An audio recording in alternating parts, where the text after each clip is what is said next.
Let's take a look at models of career development. Numerous models of career development explain the sequence of stages that adults progress through during their work lives.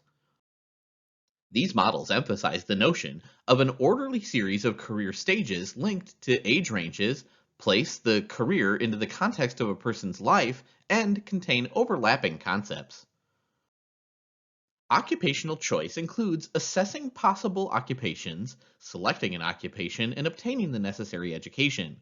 The choices one makes during this stage represent initial decisions rather than final ones. Establishment involves becoming established in a career and in an organization. Success can result in job satisfaction, advancement in terms of position and responsibility, and increased financial and social reward.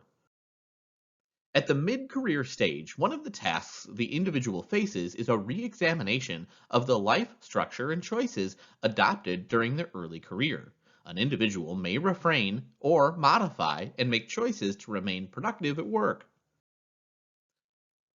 During the challenges stage, an individual may plateau or find their skills have become obsolete. The one who successfully resolves these challenges will remain productive, while the one who does not will experience frustration and stagnation. In late career, an individual faces two challenges. First, they must strive to remain productive and maintain a sense of self esteem. Second, the individual faces the challenge of disengaging from work and retiring. Retirement brings many emotional, financial, and social changes and should be planned for well in advance of an actual retirement date. Taken together, models of life stages and careers provide a rich foundation for the practice of career management and development. This knowledge can help individuals and organizations develop career strategies and manage career transitions.